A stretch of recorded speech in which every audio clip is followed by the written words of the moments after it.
Hello, everyone, and welcome to the Brave and Dentsu Aegis Network virtual event titled Future Proof Your Marketing, Advertising in a Cookieless World.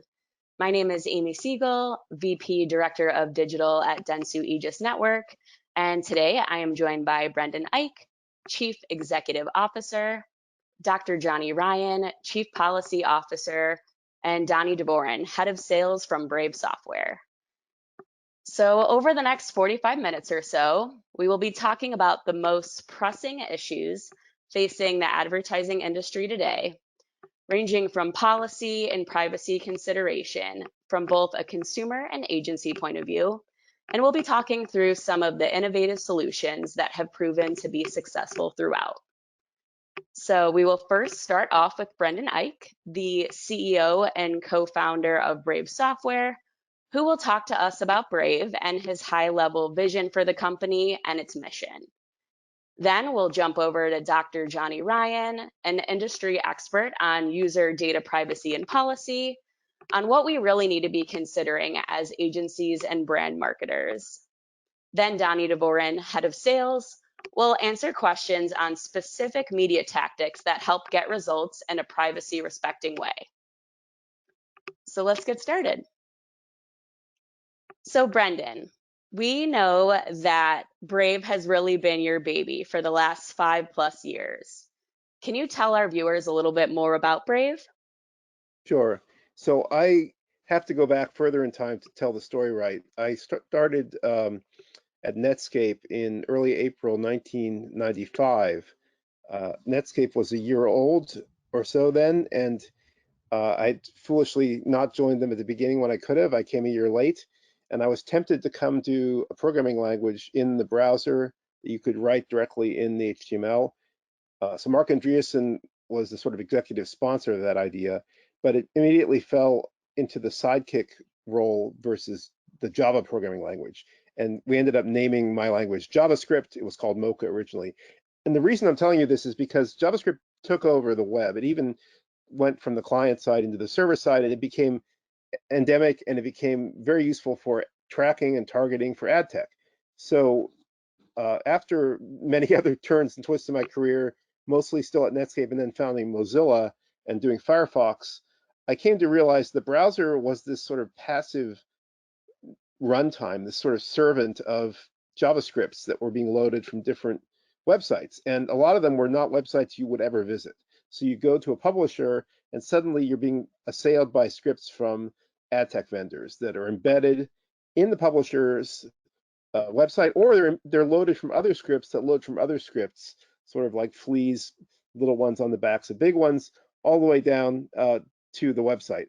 And you don't know what these things are doing to your system. They're measuring you. They're able to identify you as you browse across different unrelated sites.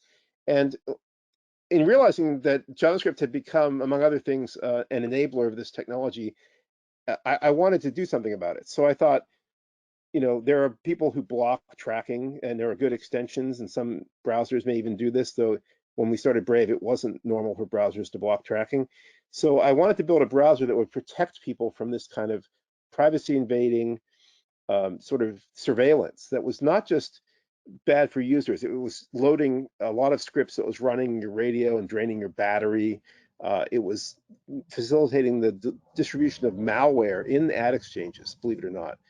When Brave launched beta in early 2016, in March of that year, malware had made its way through ad exchanges onto the front of the New York Times and America Online, BBC, other sites. And this was, I guarantee you, the malware distributors had no business relationship with those publishers. How did they do this? They did it through the magic of ad tech, ad exchanges, and JavaScript.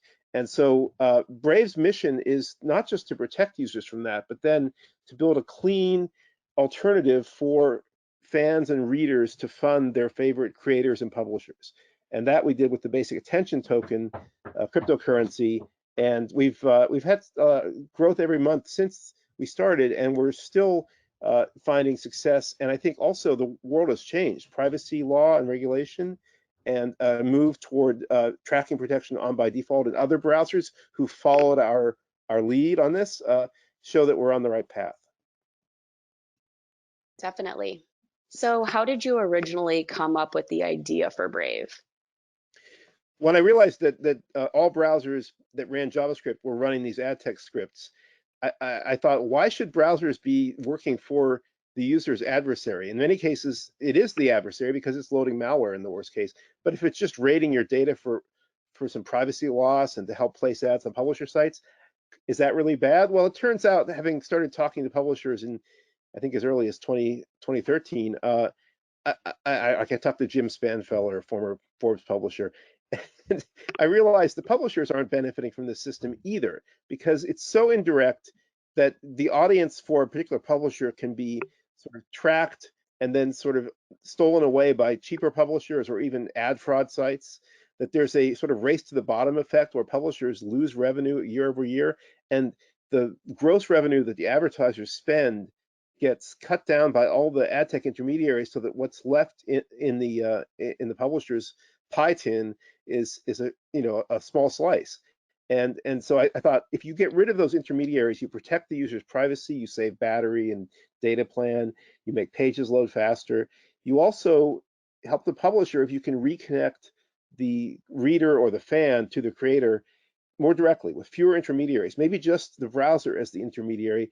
And that led to the idea of using cryptocurrency, because once you've blocked all the tracking that targets and confirms ads, you've kind of cut the old world of payments that are made through invoicing and 30 or 90-day net invoicing and bank relationships between the ad tech vendors and the publishers. You have to reconnect the payment rails, and the way to do it directly in the browser, the only really practical way, is with cryptocurrency. So that's what we did. And so if you think about Google and other big ad tech players, among other things, that's what Google is, as sort of complex cloud-based surveillance systems that optimize and track and target and also take heavy fees. Once you think about blocking those systems, you have to sort of turn that system upside down and start from the minimum required software, which is the browser. And in the browser, you can do a lot. You can mediate cryptocurrency payments. You can do local machine learning and studies of the user data that originates in everyone's browser. Everyone navigates, everyone types search queries, everyone fills in e-commerce forms and submits them to buy things. And your browser is your trusted agent. I don't care which browser it is, you have to trust it to get that right. You have to make sure it's going to the right website and it's showing you that it's got a lock icon, which should mean it's a secure connection. If you trust your browser, and the browser can do a lot of the studying of your behavior to match ads privately, then you don't need the big cloud systems. They might add some value for somebody, but it's clear over time they've become a negative for the user and for a lot of publishers. So we've stood the whole model upside down and shaken out all the bugs and parasites in the middle. And what's left really is the user using a browser, the publisher or creator. We support YouTubers and others, and of course the advertisers, the buy side, because we value advertising as a way to support creators. If users had to pay directly in a subscription model or a Patreon model for every bit of content they read, I think the web would collapse, because you just look at the amount of ad gross spend, right? 330 billion. You're not going to replace that with voluntary contributions or subscriptions overnight. We'd like to see more subscriptions over time, but it's going to take years. Oh, that makes sense. And I feel like you've really been able to showcase all of those great benefits. Why do you feel Brave is more relevant than ever today? Since we started early enough to get expertise in how to protect users without making the web malfunction, sometimes when you use an ad blocker, or really what we are, a tracking protection system, you block enough JavaScript that there's a false positive. You block something you shouldn't have, or maybe you block a script that's both good and bad. It's doing some targeting and tracking and surveillance, but it's also making the site operate properly. So we've learned how to cope with these problems and make the web work with tracking protection on. And this is an ongoing research program that we've, I think, pursued in the open with open source and open publication, and that's been influential on other projects. So we collaborate now in the standards bodies with Apple and Mozilla and others to advance privacy as part of the web standards, as something that web standards have to satisfy in order to become standards. That they cannot just say, oh, we'll do privacy later, or nobody cares about this privacy leak because it's only a little bit, because those add up over time, and pretty soon you're being fingerprinted with a full identifier. So we found that by getting in there early and getting users and following our nose with our users, growing every month, we've been in a great position to lead the market and lead the standards, and that's what we're doing now. Great. Thanks, Brendan. Okay, so Johnny, as we move on to you, what should marketers be on the lookout for as we transition to a cookieless world? So how Yeah, can marketers really start to grapple with privacy and determine whether they are legally exposed in any way by what a partner or a publisher might be doing? thanks, Amy. I think this is the critical question. What agencies and marketers both often find difficult to fully encompass in their minds is that it might seem that when you buy media, you're going directly to a publisher. But of course, we know, if we think about it, that there's this chain of companies in between us and the media owner that we're buying from. And so when we buy that media through that chain, we are actually involved legally in what is done with the data by that chain.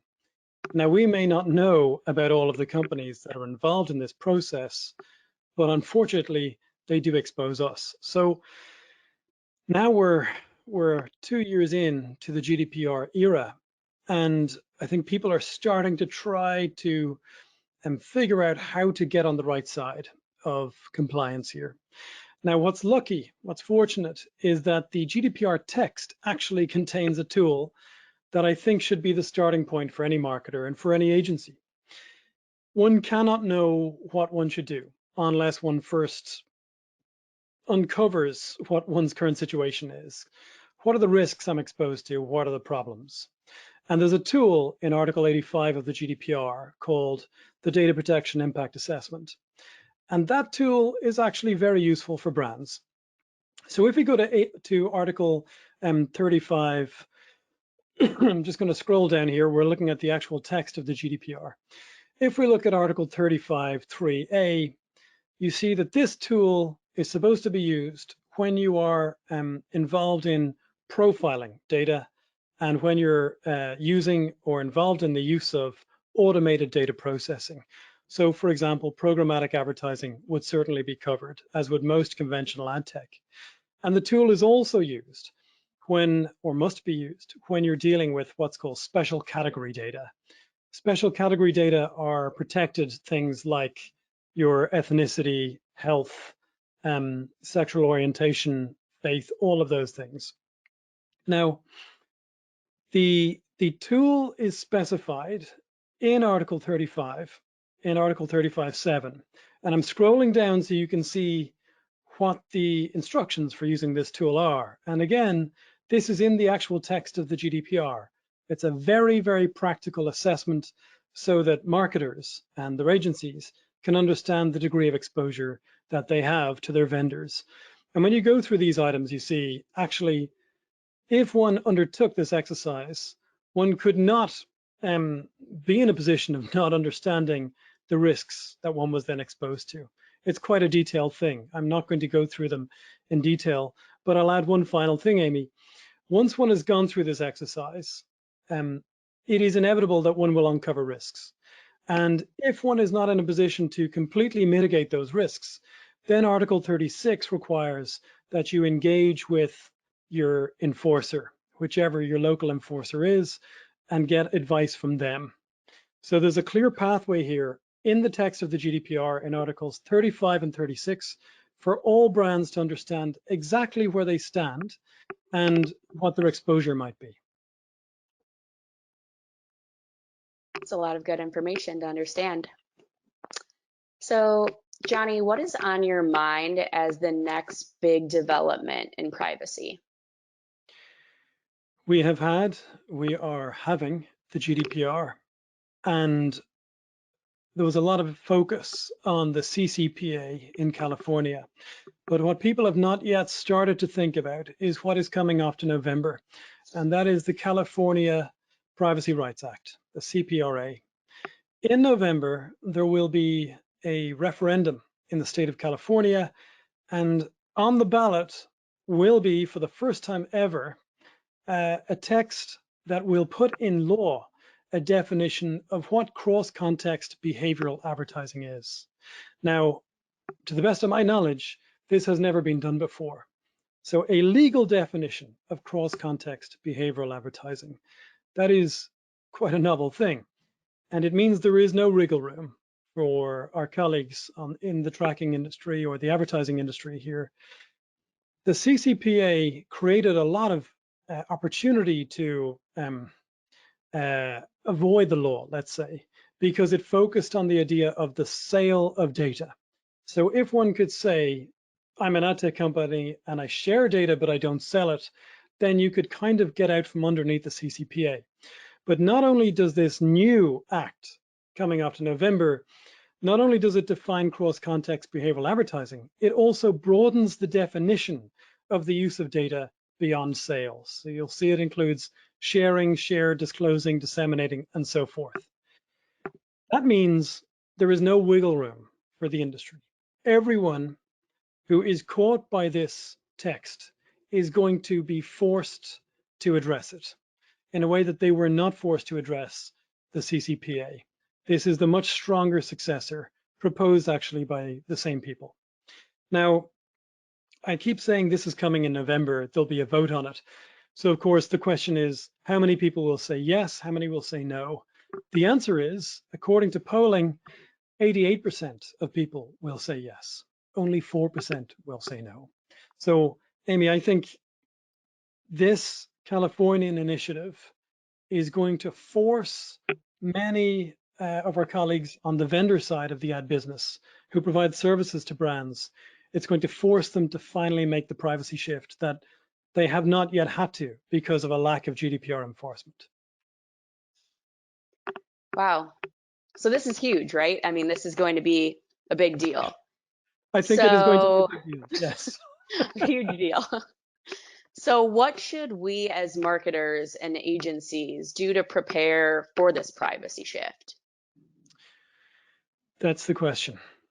I mean, in a way, that's the reason why Brave exists. But let's take it away from Brave for a moment because it's a big, broad question for everybody. As marketers and agencies, we are like drivers of cars. And the question is, are those cars dirty or are they clean? There is a general trend in our industry now, in the data and advertising and online media industry. There's a general trend to clean tech. And it's like the eco movement, right? We've seen it with big polluters. We've seen it with cars. Let's take the car analogy, Amy. We are used to these things. We're very happy with them. We would drive them until the world burned, but the negative externalities are such that eventually, you know, a lawmaker comes in and says, you just can't keep driving these things. And so a new category of vehicle enters the market, whether people wanted it or not. It turns out that they very much did want it. Tesla is the poster child for that movement. The same thing has happened or is happening in the online advertising movement. We have a dangerous system that misuses personal data by leaking it out all over the place and exposing people to the profiling and tracking that Brendan was describing. But at the same time, there's a reform movement that is introducing the safe use of data. And I want to wrap up this answer by giving you two models. This is the normal model. This is conventional ad tech. This is what a bid request would look like, for example, in normal real-time bidding. You take the person's data and you fling it as far out as possible to try to solicit the most number of bids. Now that's a real problem because it exposes the brand and the agency to enormous risk, and it exposes the user to profiling by innumerable parties. Model 2 is the exact opposite. In Model 2, the first thing you do, in the Brave model anyway, is you let the person decide whether to opt in or not. If they then opt in, then you use machine learning on the device to deliver the most sophisticated targeting that you can get in today's market or in tomorrow's market. And it's based only on what the device itself can learn about the person. And the device can know more than any third party ever could. So what you have is a kind of a spam filter showing this person only the offers that are relevant to them based on what the device itself learns about them. And the beauty is that the data never leave the device. And here is how that works. When I've opted in, all of my data is gathered up into a very, very detailed profile of what I do, when I do it, across most of my behavior on the device, because the browser generally sees all. Now, at a certain point during the day, a catalog of potential offers is sent to my device, and my device, knowing me as intimately as it does, and knowing my daily schedule, decides what to show me and when to show it to me. The data never leave the device, and yet I'm seeing relevant ads in a way that I could not otherwise. I think for marketers, whether you take Brave's particular version of this or someone else's, I think Brave's is the best. This model of edge computing, rather than the broadcast model, is one that they have to start exploring. Great. Thank you, Johnny. Super helpful. Okay, thank you. So, Donnie, as we move on to hearing a little bit more about Brave, we've heard a lot about what you can do and marketing in a cookieless world. But what are the specific media tactics that marketers can use within the Brave platform? That is a great question. So I think the best way to do this is to oversimplify it and talk about two specific advertising products that we have. So let's start with the top of the funnel. And what I mean by that is our big brand awareness units. And this one's called a sponsored image. You can think of it as sponsoring the browser or a new tab sponsorship. And it actually shows up when somebody clicks a new tab. And so you can see the left an example for eToro on an iPhone and on the right on a desktop computer. And this unit specifically is very clean advertising product, as Johnny was just mentioning. It's extremely brand safe. It's not near any other content or news that's on the website. It's completely, cookieless. So we're talking about cookieless marketing today. So there's no third-party cookies. You can see example for Home Depot here. You can see something that we did with Verizon and Dave Matthews when he was live streaming from his attic. Chipotle is a great example. They were all about in this, COVID world, telling consumers that they now have $1 delivery. You can see an extension called Honey. Hopefully we'll call it a Brave extension versus a Chrome extension. And this is available internationally. So you buy by country and you're the only advertiser in that country at any one time. And we sell this by the day.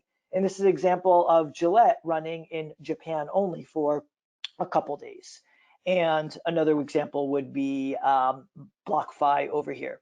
So I mentioned there's two advertising products. One that's kind of in the middle would be our trading widget, which you'll see right here for Binance, where you can actually execute trades. But let me go to the second advertising product. So this one is called User Ads, and it's a push notification. And so with this one specifically, I'm on on the Brave browser, and I type in mortgage rates, and you can see that I click on a link for 10 best mortgage rates.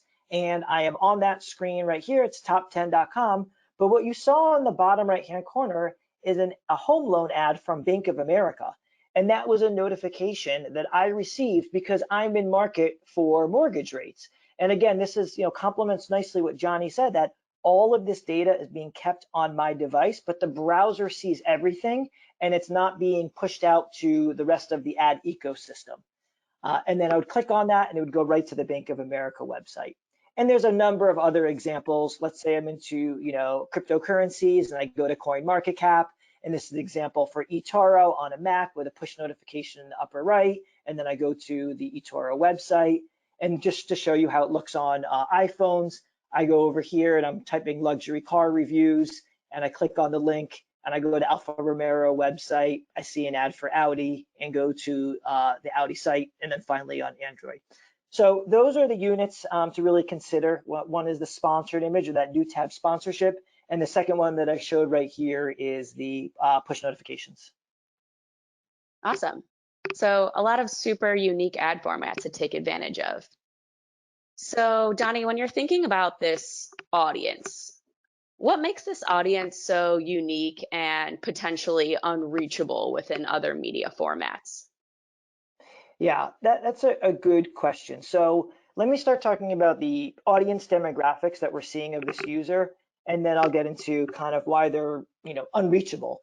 And so, we've done a lot of surveys to our users, and we've simply asked them the question, and they complete the survey and they tell us about themselves. And what they've told us is that most of them, over 3/4 of them, are 21 to 49 years old.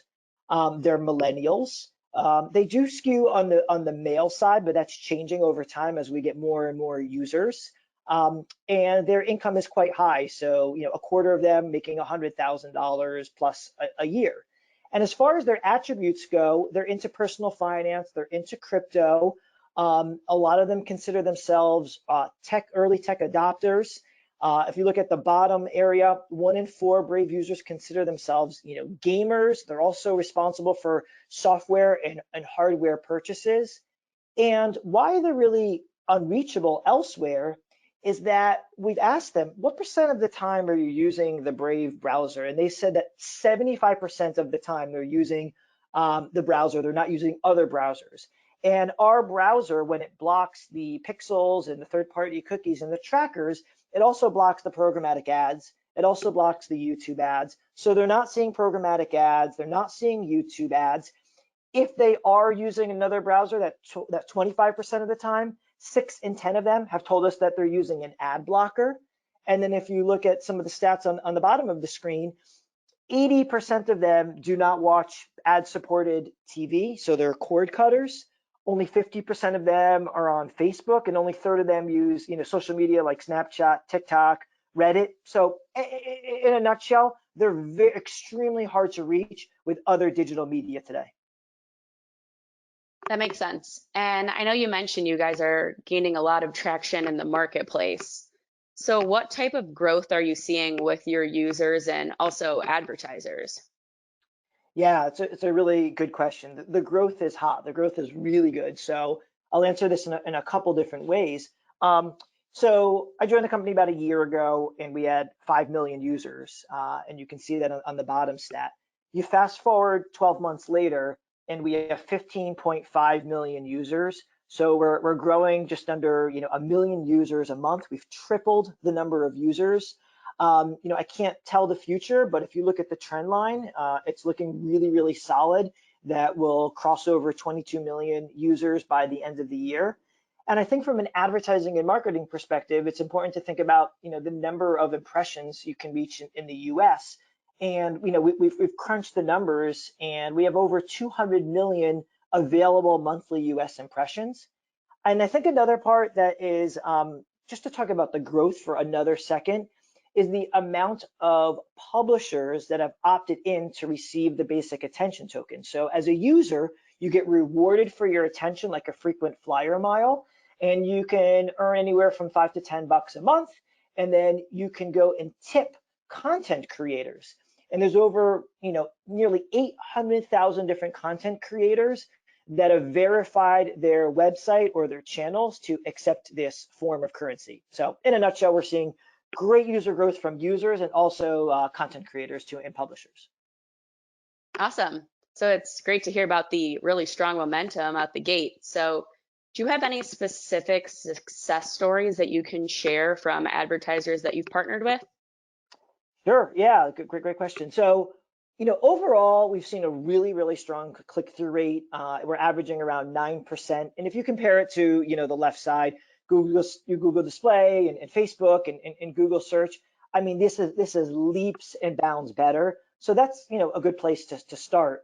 More specifically, I show the example of eToro, which is a stock and crypto exchange, them using the sponsored image and the push notification.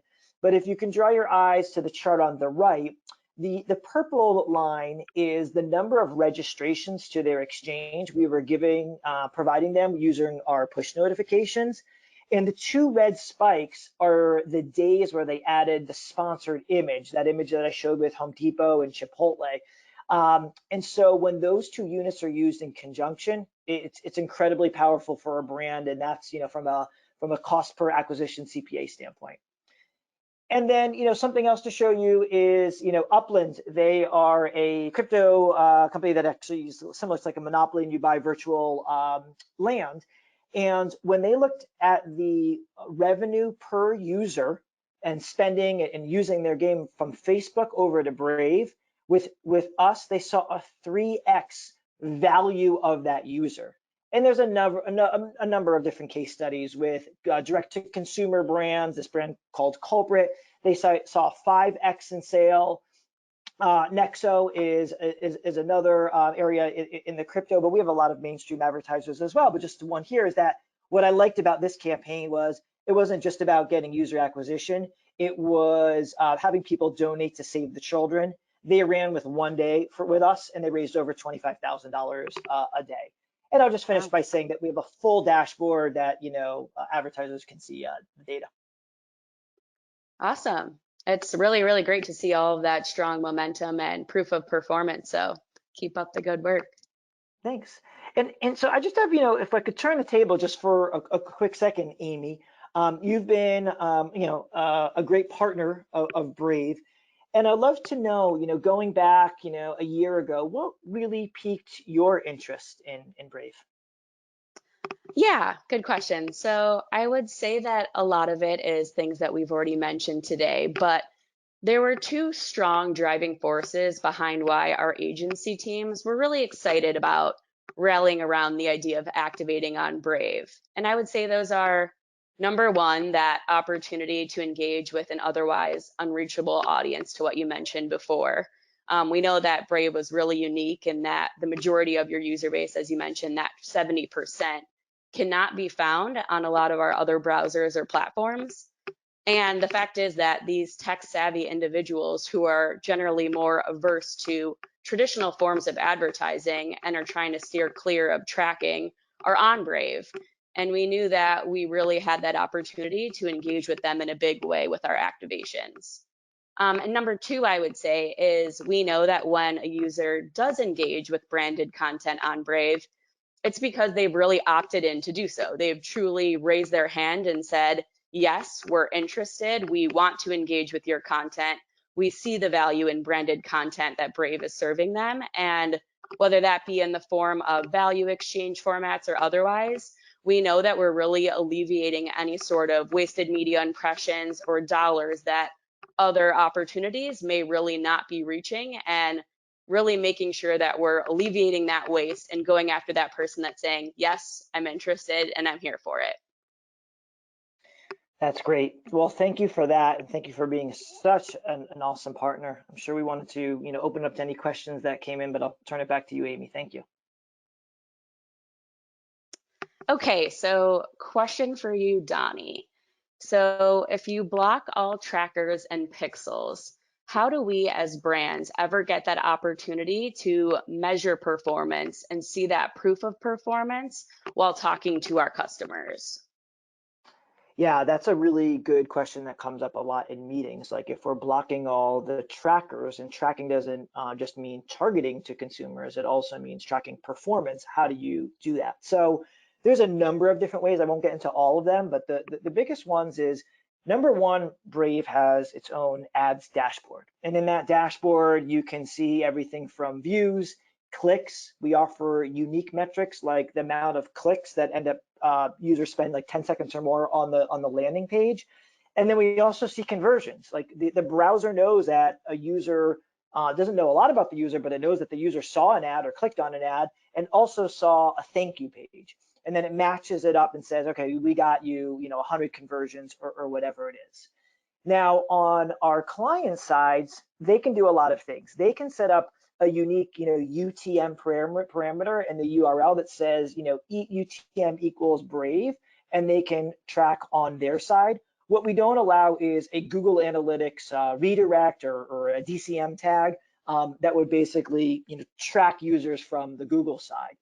And we also have things like a server-to-server pingback where we can basically put the data inside of Google Analytics. And there's things like offer codes that brands can do. So we have a series, we have like a one sheet that goes through a series of different options that's really satisfied brands. I wanted to add something real quick. Thanks, Donnie. That we blind ourselves to the user identity too. So it's not like we're holding any secret data. This is all done through Privacy Pass, which you may have heard of. Cloudflare and Google have standardized this. It's based on blind signatures.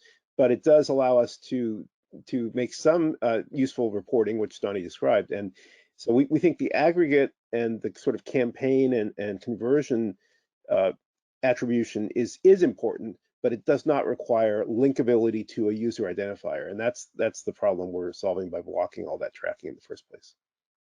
And Amy, can I add something as well? Of course. Yeah. When a person clicks a Brave ad, that does not mean that the brand cannot talk to that person and develop a relationship with them. So Brave protects the person from third-party tracking. But if you've clicked an ad and said you are interested in the offer, and the offer requires you to share more information, of course, you can decide to do that. So Brave is not standing in between brands and their own customers, or brands and prospective customers. It's actually bringing them together when the customer wants that to happen. In a big, beautiful tab that you open from the notification. Yeah, we love direct relationships, and we want the brand and the user to develop as direct a relationship as possible. Yeah, that's helpful context. Thank you both. So Brendan, back to you. What was the biggest challenge that Brave really had to overcome, and how do you feel like you were able to overcome that? Like, what was that big moment where you're like, we're here? Gosh, there are several, but I'll list a few and then pick the big one I see. So obviously, getting users and keeping them is challenging work in itself. Raising the right amount of capital, not too much, to actually make it to scale is hard. But the biggest one I think is, getting our message out so that people can see that there's a better way, and we're not, just trying to talk out of both sides of our mouth. And for me, the way this came to fruition did involve, like, Donnie and his team actually getting real sales and driving those sales numbers up month over month, because that shows that there is value in the new approach, that between the rising consciousness of privacy by users and regulators and brands and publishers, that we can find a better model and prove it to the world. And that's what we're doing. And so it's hard work. It wasn't easy to convince people, well, we're not just an ad blocker, or some old category that publishers came to hate because they felt it was depriving them of revenue, or brands felt was their enemy. That people will assert their right to block tracking, and that will have collateral damage to a great many ads, but it doesn't mean that there isn't a better way to do advertising. Getting that message across, which might sound like a contradiction at first, and showing people, not just telling them, but showing them a working product, was, I think, the hardest thing about Brave. That makes sense. And I know from an agency perspective, obviously we're very focused on being client driven. And the way we're thinking about the demise of the cookie and regulations for CCPA and GDPR, we're keeping those conversations very separate. At the end of the day, of course, we're not ad tech companies, we're not publishers, we're just trying to do what makes sense for our brands. So Johnny, from your perspective, it seems like there is a lot of regulation that we should all be considering for that future date. Why should we be concerned now, and what does this mean for us today? The advertising industry has a long, storied history, and the winners have always been prepared for disruptions when they come and could take advantage of them, Amy. Dentsu did not get to be Dentsu without doing this. So when radio came, when TV came, when color TV came, as outdoor changed, and so on, there is an inevitable privacy shift coming. It's coming from at least two directions. The first is regulation. That's a guarantee. It's already happening. The second is technology. Browsers are changing. Brave is at the forefront, but now and Safari's been pushing it for a long time, and now you're even seeing Google play catch up in a few years from now and introduce basic protections that have been standard on other browsers. So the third-party cookie we know is going away. To not use that information would be madness. But there's a third vector that is forcing this shift, and that is that people seem to be, to some extent, rebelling against tracking too. And if you look at the stats on the number of people blocking tracking or blocking some form of ads that involves tracking, it is an exponential curve that you would love to be your quarterly results. If we were all doing as well as the rebellion against tracking was doing, we'd be doing really, really, really well. So first, it's essential to get ahead of that movement. But second, failing to do so exposes us to legal hazard that we do not want to be exposed to. It also makes very likely the possibility that a moment will come and we're not prepared for it and we've lost all of our reach. All of our reach. That's not sustainable. Thanks, Johnny. So a lot to pay attention to now and in the future. Absolutely. So thank you, everybody, and thanks to all of our speakers who joined us today and the great questions from the audience. I think that we just really want to thank everyone for participating. Obviously, this virtual event is new for a lot of us, but had a great opportunity. So thank you all for joining. And for the audience, if you have any other questions or information, please go to brave.com. And if you have any other pressing questions coming out of this session, feel free to contact adsales@brave.com, and we'll look forward to hearing from you. Thank you, Amy. Thanks, Amy. Thanks. Bye now.